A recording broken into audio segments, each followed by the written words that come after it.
Bismillahirrahmanirrahim. Assalamualaikum warahmatullahi wabarakatuh. Waalaikumsalam.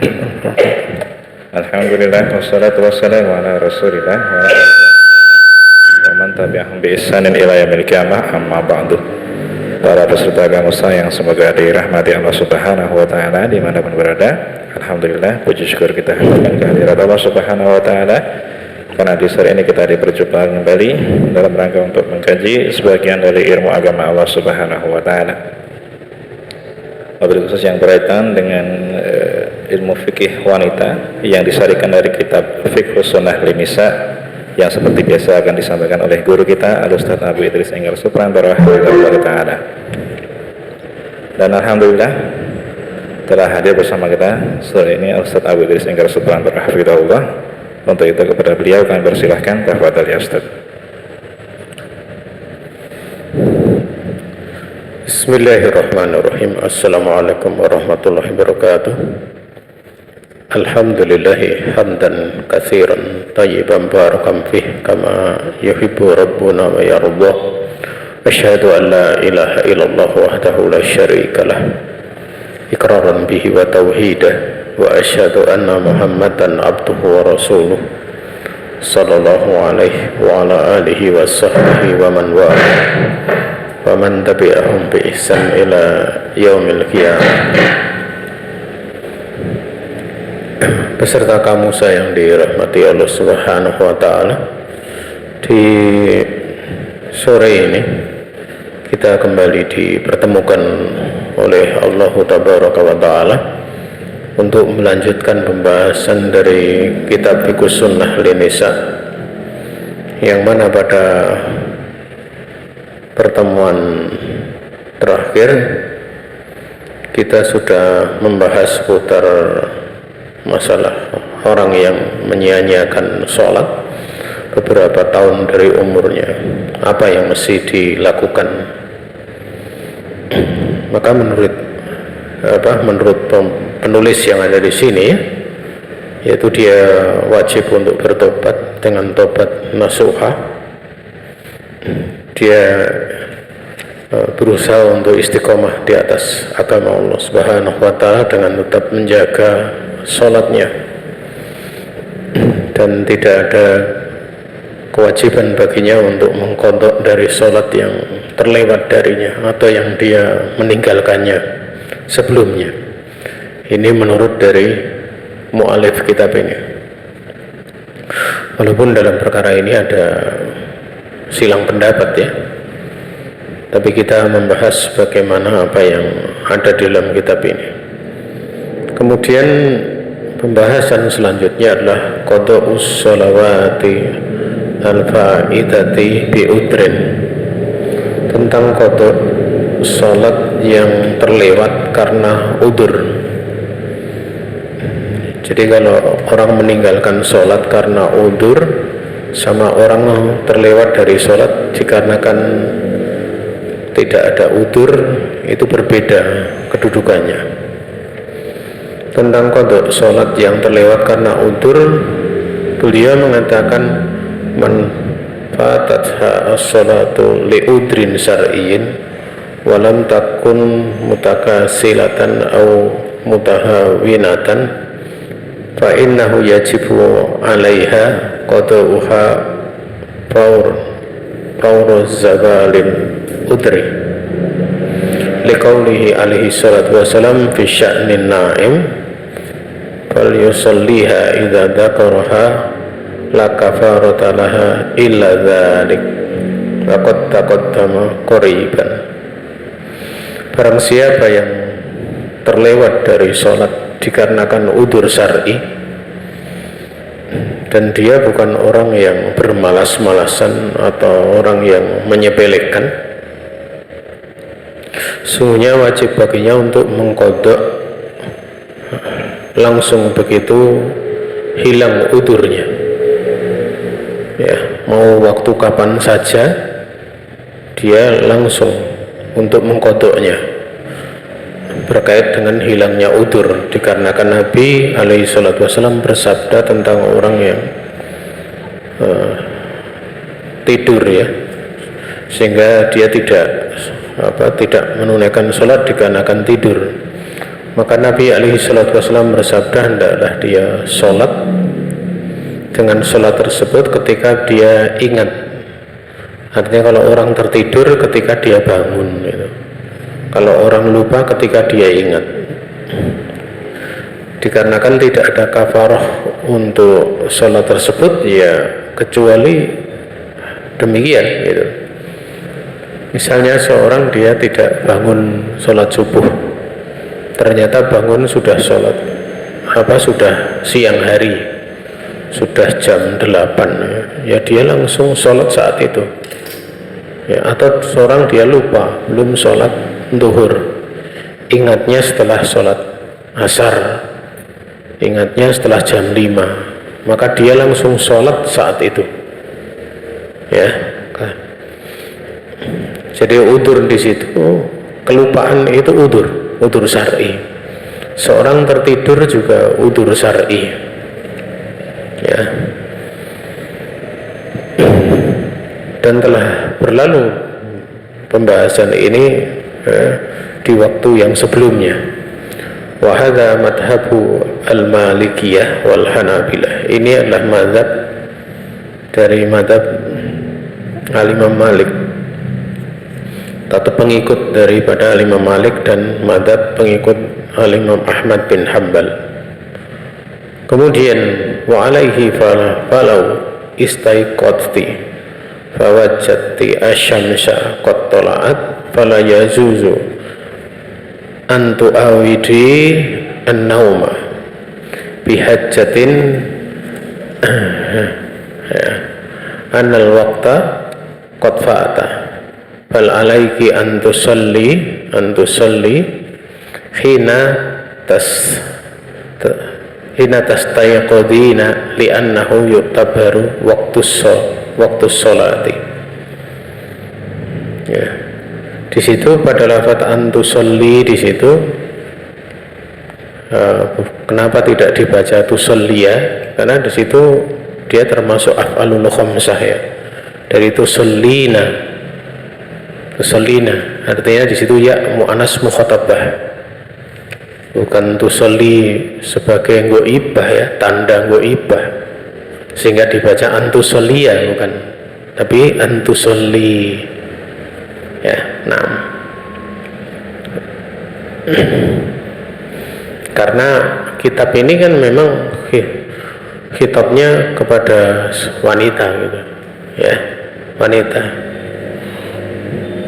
Kemudian beliau mengatakan wajib baginya, wajib andaikan kemudian kamu bangun, kemudian kamu dapati, wahai seorang wanita, kamu dapati matahari sudah terbit, maka tidak boleh kamu untuk mengulangi tidur ya, dikarenakan hajat bahwa waktu itu sudah berlalu. Jadi begitu bangun sadar kalau belum sholat, langsung sholat.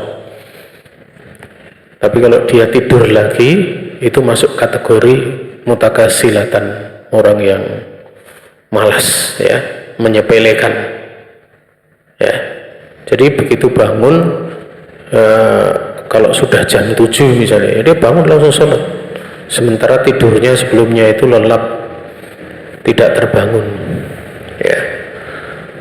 Kadang ada pembahasan seputar masalah apa yang menjadi sebab dia tertidur gitu. Kalau yang menjadi sebab tertidur itu adalah perkara yang diharamkan, maka hukumnya kepada perkara tersebut ya. Contoh misalnya seorang dia melakukan begadang karena perkara yang diharamkan. Misalnya dia mencuri gitu, mencuri sampai malam ya. Kemudian biasanya dia sholat gitu, tertidur sampai waktu subuh lewat gitu loh ya, maka udzur seperti itu tidak diberlakukan. Sebagian ulama memandang tidak diberlakukan. Dia wajib untuk bertobat dari dua perkara. Perkara pertama mencurinya, dan perkara kedua adalah dia terlewat dari sholat. Tapi kalau udzurnya itu karena udzur yang syar'i, seperti Nabi alaihi salatu wasallam bersama para sahabat di dalam perjalanan, ya, itu sampai malam gitu. Kemudian Nabi khawatir kalau tidak bisa sholat subuh kalau mereka tidur, tapi semua para sahabat tidur semua, bahkan Rasulullah juga tertidur karena saking capeknya. Tidak ada yang bangun kecuali matahari sudah tinggi. Nah, ini udzur syar'i, ya.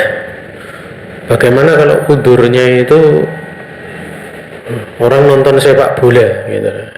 Nah, ini termasuk perbuatan yang tercela, ya, termasuk perbuatan tercela. Sehingga apakah seperti itu masuk kategori udzur? Ya, hukum dari seorang nonton sepak bola malam itu kan dia termasuk dari jenis begadang tanpa hajat. Nah, itu hukumnya makruh, begadangnya makruh, tidak sampai pada derajat haram itu, ya. Nah, karena begadang tanpa hajat itu, ya, adalah sesuatu yang tercela. Tapi ketercelaannya dua sisi itu. Pertama, bergadang tanpa hajat, kemudian hajatnya juga sesuatu yang tidak pantas dijadikan hajat gitu. Jadi ada dua hal sekaligus ketercelaannya. Nah, tapi seperti itu, orang seperti itu bagaimana kalau dia bangun gitu? Ya, dia bangun tetap dia langsung sholat misalnya jam 7, namun berlaku baginya sebuah tambih, celaan, cercaan. Kalau ditanya dia sah tidak sholatnya, sah sholatnya, tapi bersamaan dia mengambil rukhsah tersebut, ya, itu dia dengan cercaan ataupun celaan. Namun kalau seorang misalnya belajar kemudian sampai jam 1, maka ini termasuk udzur syar'i, sehingga tidak mengapa. Ya, andaikan kemudian tidur sampai bangun siang, ya. Wallahu ta'ala alam. Namun biasanya seorang yang taklim, kalau dia belajar itu biasanya dia akan mudah untuk bangun, ya, dia akan mudah untuk bangun. Wallahu ta'ala alam. Kemudian bal alaiki, bahkan wajib bagimu untuk sholat ketika kamu bangun, ya, karena teranggap waktu itu adalah waktu sholat, walaupun sudah lewat, ya, saat itulah waktunya, ya. Itu kalau satu sholat yang terlewat. Terkadang kalau yang terlewat itu 2 atau 3 sholat, bagaimana? Maka dia boleh, karena udzur seperti peperangan, seperti membuat benteng, ya, seperti yang terjadi di masa Nabi di perang Khandaq. Itu Nabi sholat asar dengan maghrib, sholat asar dengan maghrib, artinya asarnya itu kayak dijamak itu, asar dulu kemudian maghrib, ya. Bahkan di dalam sebagian riwayat Nabi sholat 3 sekaligus, sholat duhur, sholat asar, maghrib di waktu maghrib, ya.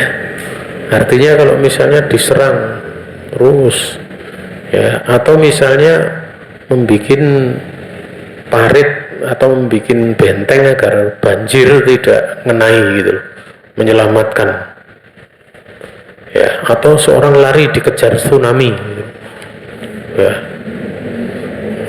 dikejar tsunami, ya, atau dia terkena tsunami kemudian dia berusaha menyelamatkan diri, lari terus itu, ya, atau dia berusaha berenang dan yang sebagainya sampai waktunya itu 3 waktu sholat misalnya duhur, asar, maghrib gitu. Maka begitu hilang, dia sudah ke tempat aman, dia sholat saat itu duhur, asar, dan maghrib misalnya. Tapi kayaknya nggak tahu ya, mungkin seperti itu mungkin terjadi, ya. Tapi itu suatu contoh saja. Kemudian pembahasan selanjutnya adalah at-tartibu fi qada'il fawaid, ya. Urutan di dalam menunaikan sholat yang terlewat. Ida ya, ida fataki li udrin ma aksara min sholatin fa innaki tusallina as-sholawatil fa'itata bitartibiha li hadisi Jabir anna Umar ibn al-Khattabi ja'a yaumal khandaqi ba'dama ghurabati syamsu faja'ala yasubu kufara Quraisyin wa qala ya Rasulullah makitu usalli al-asra hatta kadati syamsu taghrub faqala nabiyyu alaihi salatu wassalam wallahi ma sallaituha fatawaddo'na fasallal asra ba'dama ghurabati syamsu thumma shalla ba'daha al-maghriba. Apabila ya terlewat padamu sholat karena udur ma aksara min sholatin, yang lebih dari satu sholat itu, artinya yang terlewat itu tidak cuma satu sholat, bisa jadi 2 atau 3 gitu loh. Maka sesungguhnya kamu sholat ya dengan sholat yang terlewat tadi sesuai urutannya. Jadi kalau terlewat asar maghrib di waktu isya, maka bukan isya yang dilakukan dulu, tapi apa? Sholat asar dan sholat maghrib baru sholat isya. Ini dikecualikan oleh para ulama kalau sholat yang didapati sholatnya sudah mau habis. Misalnya dia terlewat sholat asar, tapi waktu sholat maghrib sudah mau habis, maka dia boleh untuk menyelesaikan sholat maghrib dulu, baru kemudian sholat asar. Tapi kalau waktunya luas, dia sholat asar kemudian sholat maghrib. Nah, ukurannya gimana? Ukurannya kalau dia sholat asar, dia masih bisa mendapati 1 rakaat sholat maghrib. Ukurannya gitu.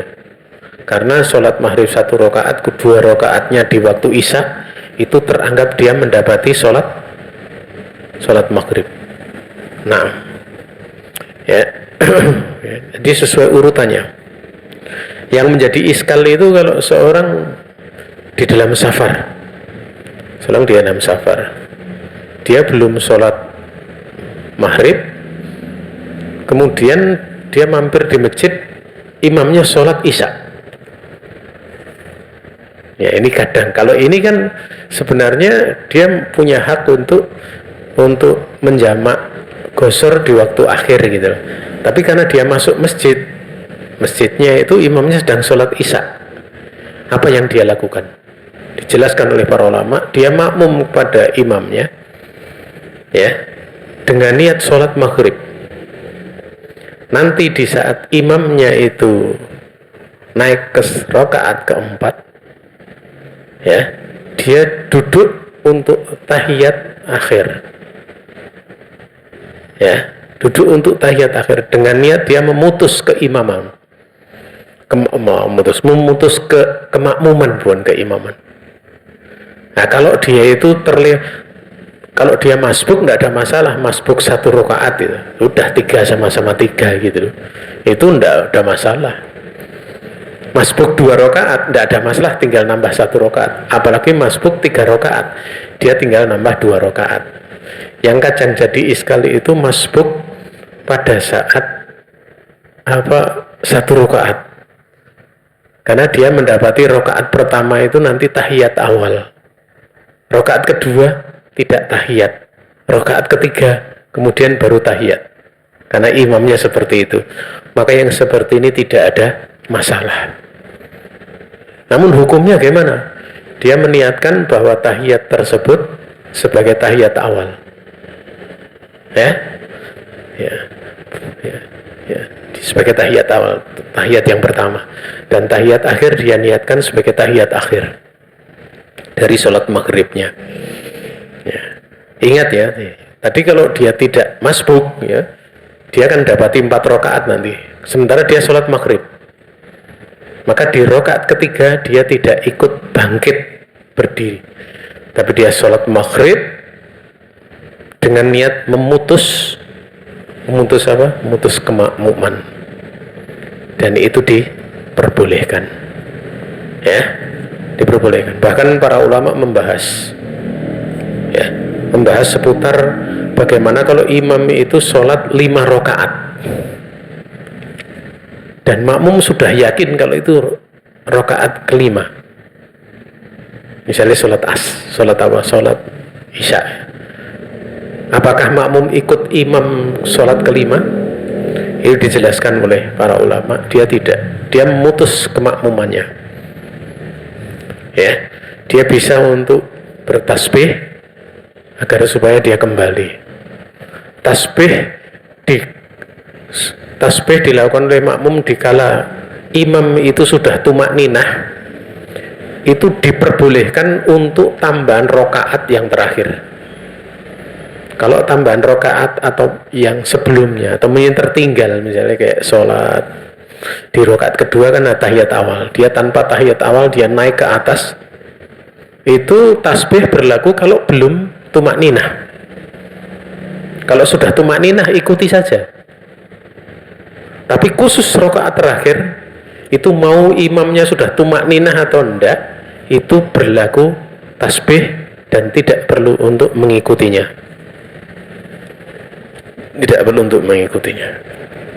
Hal demikian sebagaimana dijelaskan di dalam fatwa para ulama dari fatwa Lajnah Daimah lil Bususi Ilmiyah wa Ifta. Nah, kemudian di sini didasarkan pada hadis Jabir bahasanya Umar ibn al-Khattab radhiyallahu taala anhu,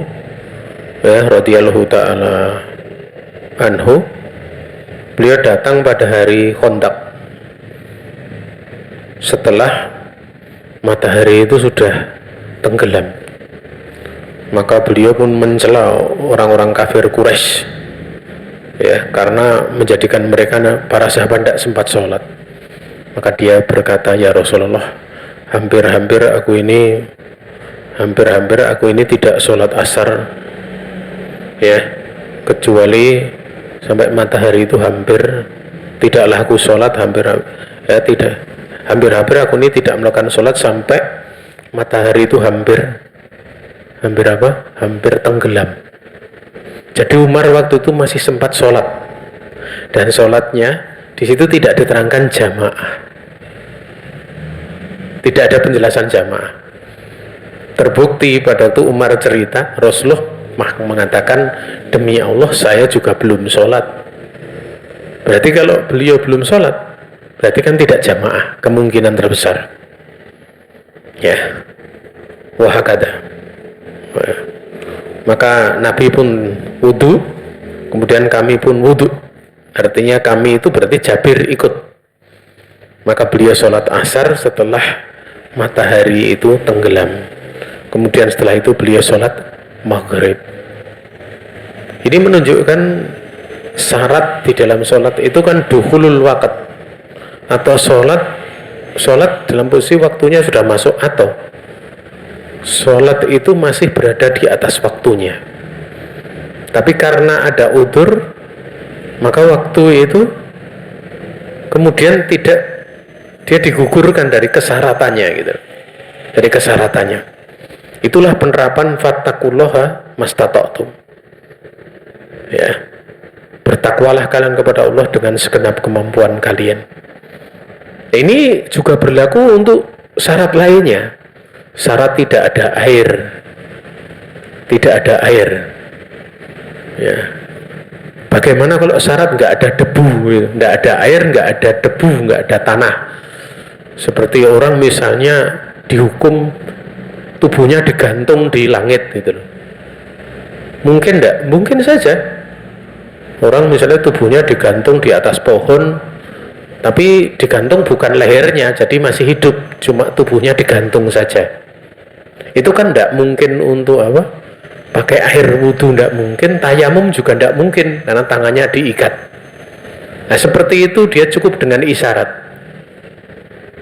Untuk bersucinya dengan isyarat, kemudian dia sholat walaupun di atas pohon. Nah, ya, karena adanya udzur.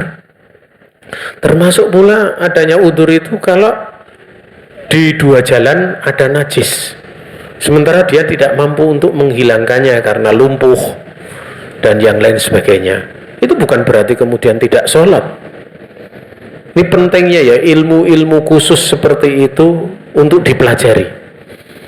Ya, kalau seorang dia misalnya dalam kondisi ideal itu tidak ada masalah gitu.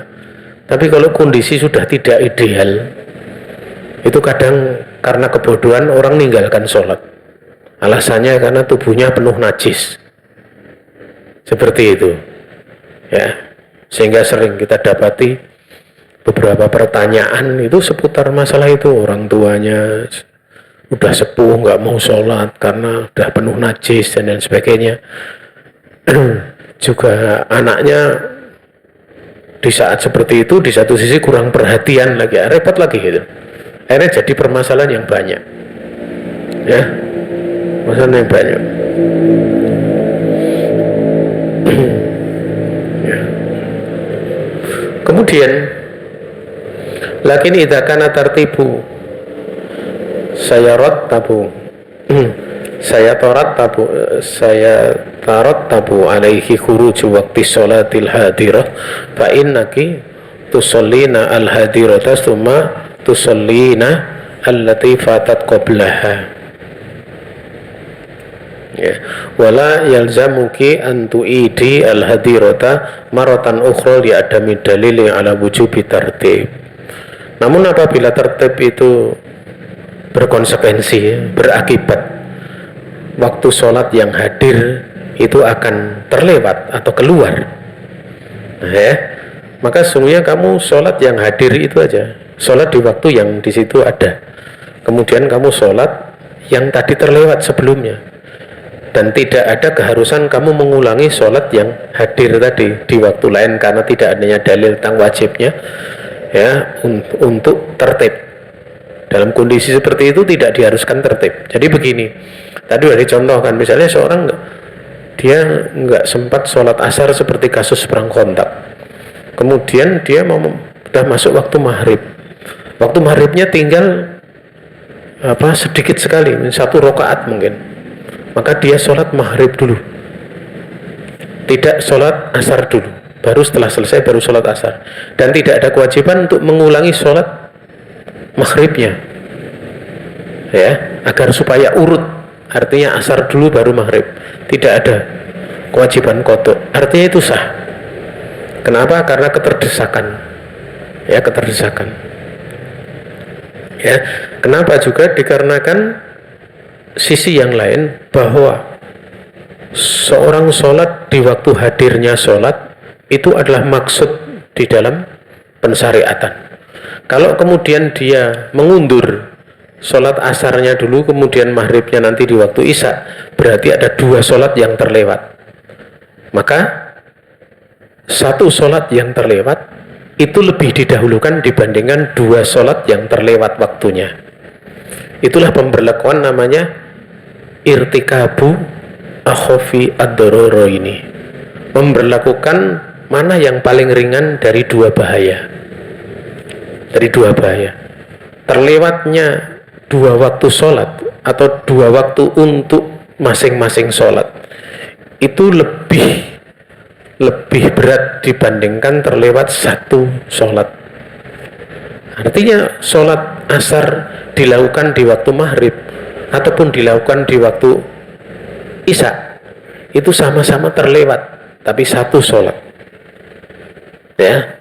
Tapi kalau kemudian dia melaksanakan sholat asarnya, kemudian maghribnya juga terlewat, berarti ada 2 sholat yang keluar waktunya. Wallahu ta'ala alam. Kemudian faidatun tuqdo sholatu al-faidatu ala sifatiha. Ditunaikan sholat yang terlewat sesuai dengan sifatnya, ya. Artinya kalau sholat itu sholat siriyah, ditunaikan siriyah. Kalau jahriyah, dilakukan jahriyah. Misalnya ingat sholat duhur di waktu isya, ya dia sholatnya siriyah, artinya sholatnya nggak dikeraskan. Tapi kalau sholat maghrib yang terlewat, dia ingat di waktu duha, dia sholat 3 rakaat dalam keadaan jahriyah. Namun yang menjadi masalah, orang sholat terlewat itu jarang bareng-bareng, biasanya sendirian. Nah di sini ada pembahasan bagaimana hukum sholat jahriyah sendirian.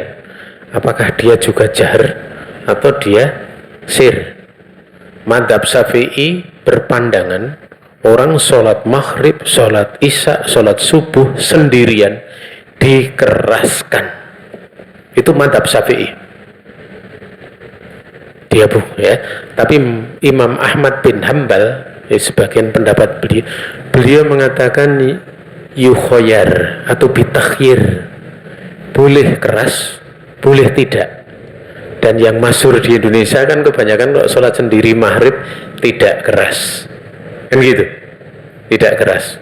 Nah, itu sebenarnya bukan madzhab Syafi'i gitu. Ya, bukan madzhab Syafi'i. Karena banyak orang madzhab Syafi'i tapi sebenarnya nggak kenal madzhab Syafi'i gitu. Itu banyak, cuma ngaku-ngaku saja gitu, banyak ya. Contoh misalnya kebanyakan orang madzhab Syafi'i itu mereka punya keyakinan sufi, torekot. Sementara Imam Syafi'i sendiri itu benci sekali dengan sufi. Jadi kita bingung yang diikuti siapa ya. Nah ya. Dan kita tentu ingat ya, kita agak melebar sedikit ya.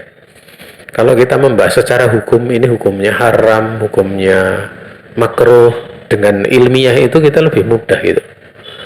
Dan kelaziman dari apa yang diyakini itu terkadang berkonsekuensi mengingkari gitu. Misalnya satu contoh, ini haram, berarti kan mesti diingkari gitu.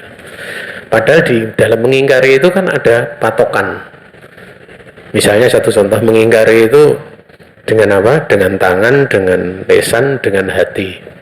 Dengan tangan sendiri itu ada wilayah penguasa.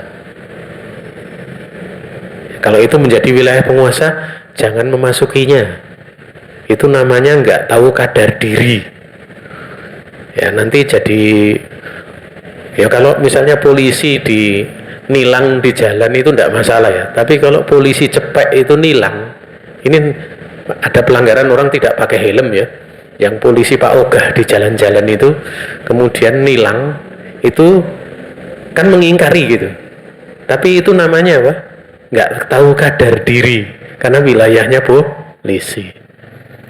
Walaupun mengingkari, tapi itu wilayahnya polisi, karena nilang itu polisi gitu. Makanya ya, kalau kita lihat kemungkaran, kemudian kita mengatakan itu harus dimusnahkan gitu. Ini pembahasannya panjang. Makanya mesti akan jadi rame. Dimusnahkan, karena kata dimusnahkan itu tentu berkaitan dengan wilayah, siapa yang berkuasa. Kalau kita mengatakan ini haram, ditinggalkan, selesai gitu, enak gitu. Makanya hati-hati ya menggunakan kata-kata seperti itu, apalagi di masa media sosial ini bisa ada orang yang sengaja mencari-cari kesalahan untuk ditembak gitu, untuk ditembak ya. Tapi kalau kita bersikap ilmiah enak gitu. Misalnya kita mengatakan sufi nggak genah gitu loh. Sufi begini, ini perkataan Imam Syafi'i, dalilnya demikian-demikian. Siapa yang mau untuk nyerang Imam Syafi'i? Kan jadi mikir gitu loh. Tapi kalau misalnya saya sebagai dai mengatakan demikian-demikian tanpa ucapan ulama, tanpa dalil dan yang lain sebagainya, oh habis nanti langsung. Ya, habis. Mudah untuk diserang. Makanya ilmiah itu susah untuk diserang. Kenapa? Karena kalau kita ilmiah,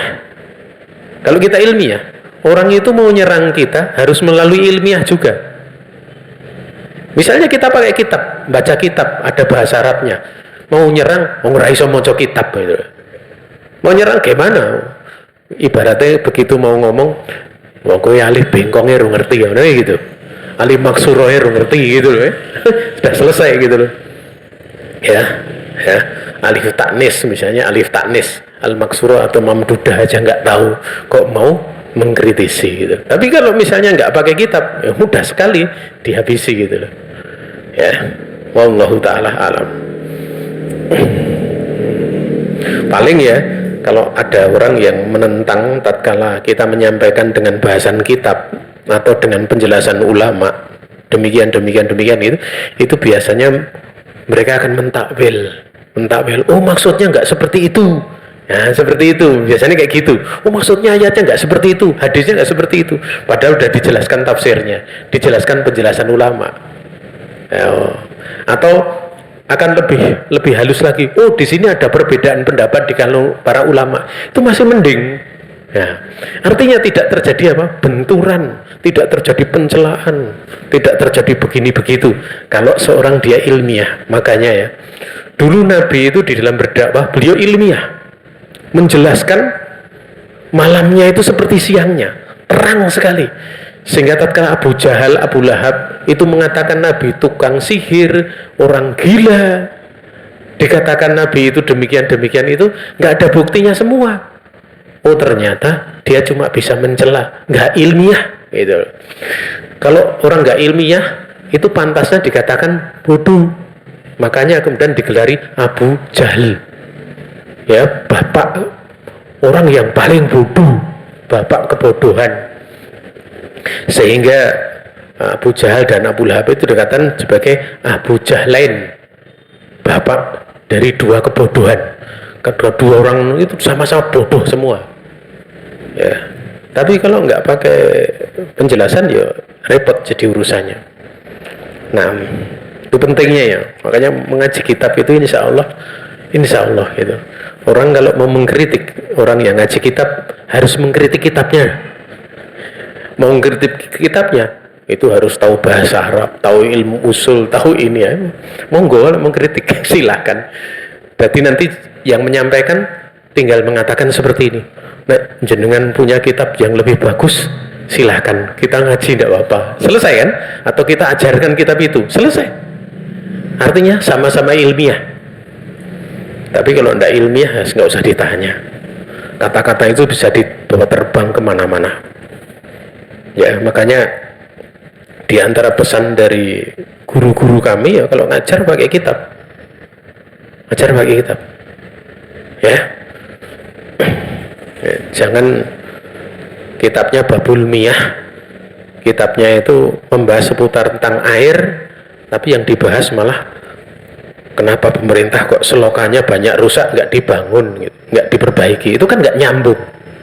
Harusnya babul miyah bahas air gitu loh ya, sebagaimana isi dalam kitab tersebut. Itulah yang namanya ilmiah. Kemudian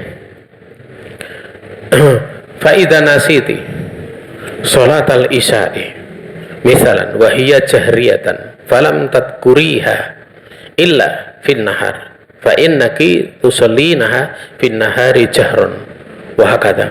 Kalau kamu seorang wanita lupa sholat isya, contohnya misal, sementara sholat isya itu jahar, sementara kamu tidaklah ingat kecuali di waktu siang, maka kamu sholat isya tersebut di waktu siang dalam keadaan dikeraskan, ya. Fa fi hadis Abi Sa'id fi qisatil Khandaq, dalam hadis Abi Sa'id tentang kisah perang Khandaq, fa aqama dhuhr fa ahsana salataha kama kana yusalliha fi waqtiha, maka beliau Nabi alaihi salatu wasallam menegakkan salat zuhur di perang Khandaq. Berarti kan di dalam sebagian riwayat bukan salat asar saja, salat zuhur bahkan. Beliau menegakkan sholat zuhur, kemudian beliau baguskan sholatnya sebagaimana beliau itu biasa sholat di waktunya, yaitu di waktu zuhur. Karena Nabi itu di waktu sholat zuhur sama asar itu panjangnya sholat itu seperti sholat isya di sebagian penjelasan para ulama. Tapi di sebagian penjelasan para ulama yang lain, sholat zuhur itu pernah Nabi melakukan panjang sebagaimana sholat subuh, panjang sekali. Ya, panjang. Artinya kalau bagusnya beliau sholatnya panjang, ya. Tapi kebanyakan waktunya beliau sholat duhur, sholat asar, sama sholat isya itu beliau membaca dari surat An-Naba, dari setelah An-Naba apa? Setelah An-Naba, An-Naziat, dan Naziat sampai surat Al-Lail, sampai surat Al-Lail. Itu biasanya gitu. Kadang beliau baca surat itu, surat ini, surat ini. Kalau sholat subuh itu beliau panjang, jadi termasuk tiwalul mufassal, ya. Ya, apa yang di atas daripada An-Naba, yaitu mursalat dan seterusnya. Ya, wallahu taala alam. Kalau yang sholat maghrib beliau biasa sholat dari surat Ad-Duha sampai surat apa? Surat An-Nas itu. Wahakada. Waqad kana hadza ba'dal maghrib wa hadza as-sahhu qaulail ulama. Dan sungguh ini dilakukan setelah maghrib. Tapi sholatnya beliau tidak jahar, ya. Dan ini adalah paling sahihnya di antara dua pendapat di kalangan para ulama. Dah jam berapa itu? Oh. Untuk pembahasan di sore ini kita cukupkan sekian, ya. Kalau ada pertanyaan kami persilahkan.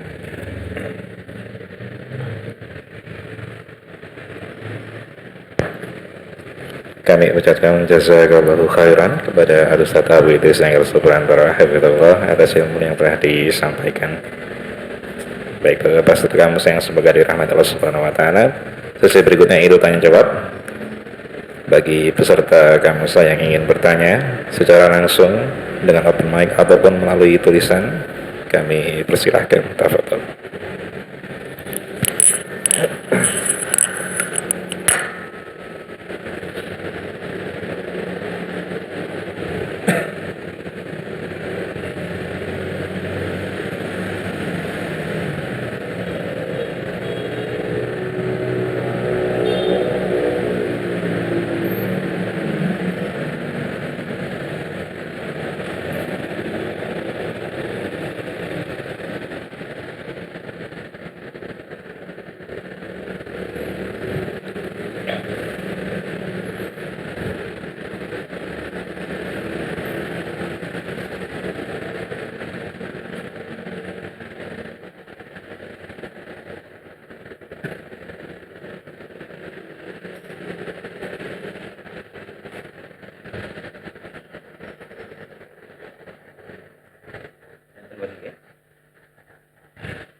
Enggak ada ya?